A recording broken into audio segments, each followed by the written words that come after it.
এভাবেও যে আনন্দে মেতে ওঠা যায় সেটা বোধহয় নিজে চোখে না দেখলে কেউ বিশ্বাস করতে পারবে না।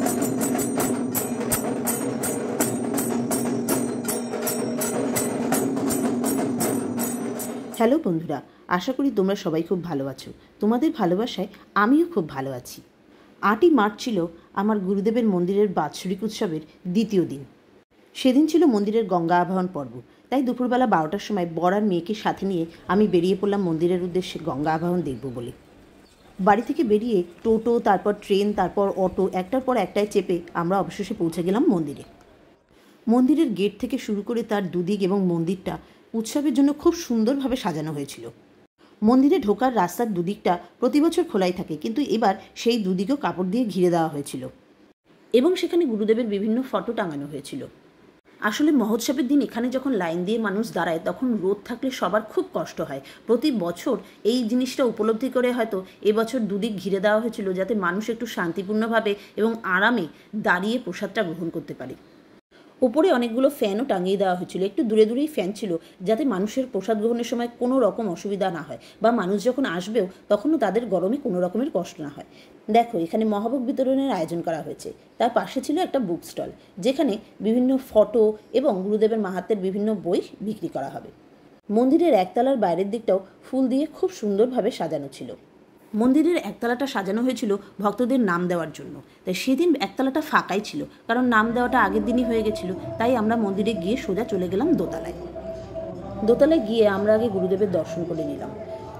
সেখানে গুরুদেবের বিভিন্ন গানের ক্যাসেট বাজানো হচ্ছিল। পরিবেশটা বেশ একটা অন্যরকম তৈরি হয়েছিল। সেখানটা যদি কেউ না যায় তাহলে সেই যে একটা আনন্দ সেটাকে উপলব্ধি করতে পারবে না। মন্দিরে গিয়ে দেখি যে ঘটগুলো নিয়ে গঙ্গা আবাহনে যাওয়া হবে সেই ঘটগুলো তখনও সাজানো হয়নি। মন্দিরে আমাকে প্রায় সবাই চেনে, সেজন্য আমাকে বলল যে আমপল্লবগুলোর মধ্যে সিঁদুরের ফোঁটা দিয়ে এবং চেলি দিয়ে ঘটগুলো একটু সাজিয়ে দিতে। সেজন্য আমি এবং আরেকজন কাকিমা দুজনে মিলে চলে গেলাম সেই গঙ্গা আবাহনে নিয়ে যাওয়া হবে যে ঘটগুলো সেগুলো সাজাতে। আমপল্লব সমেত থালাটা এবং যে তেল সিঁদুর মাখা বাটিটা আমায় দেওয়া হয়েছিল সেটা নিয়ে এবং চেলির প্যাকেটটা নিয়ে আমি এবং সেই কাকিমা প্রথমেই চলে এলাম মন্দিরের একতলায়, কারণ যে ঘটগুলো নিয়ে যাওয়া হবে সেগুলো রাখা ছিল মন্দিরের একতলাতেই। ওখানে এসে আমপল্লবগুলোর মধ্যে আমি তেল সিঁদুরের ফোঁটা দিয়ে দিচ্ছিলাম এবং সেই আমপল্লবগুলো এবং চেলিগুলো একটার পর একটা ঘটের মধ্যে ঢুকিয়ে দিচ্ছিল কাকিমা। এইভাবেই অনেকটা সময় কেটে গেল এবং আস্তে আস্তে ঘটগুলোও সাজানো হয়ে গেল। ঘট সাজানো শেষ হওয়ার পর আমরা আবার চলে এলাম মন্দিরের দোতলাতে। সেখানে এসে তখন দেখি অনেকেই এসে উপস্থিত হয়েছে যারা গঙ্গা আবাহনে যাবে। আমার মেয়ে তখন মন্দিরের অতটা খোলা জায়গা পেয়ে চূড়ান্ত পর্যায়ে লাফালাফি করে চলেছে।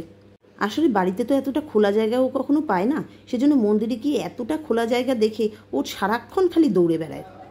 মন্দিরের অন্যদিকে তখন গঙ্গা আবাহনে কী কী জিনিস নিয়ে যাওয়া হবে তার আয়োজন চূড়ান্ত পর্যায়ে চলছে, প্রায় সমাপ্তির দিকে, কারণ তার একটু পরেই আমাদের বেরোনোর সময় ছিল।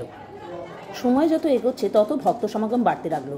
আস্তে আস্তে প্রায় 3টে বেজে গেল এবং ঢাকও চলে এলো, যেটা নিয়ে আমরা গঙ্গা আবাহনে যাব। ঢাকে কাঠি পড়তেই একটা সম্পূর্ণ আলাদা রকমের পরিবেশের সৃষ্টি হলো এবং সম্পূর্ণ একটা আলাদা অনুভূতি, সেটা যে ওখানে থাকবে না সেটা কোনোভাবেই তাকে উপলব্ধি করানো সম্ভব নয়।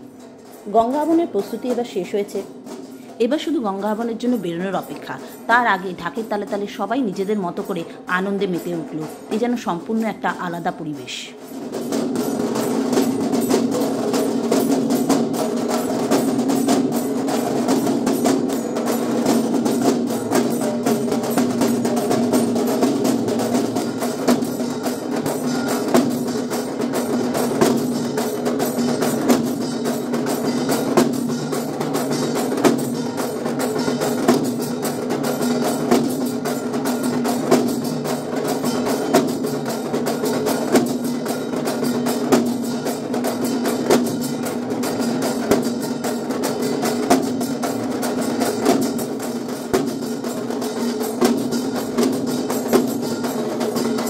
এভাবেও যে আনন্দে মেতে ওঠা যায় সেটাই তোমাদের সাথে শেয়ার করলাম।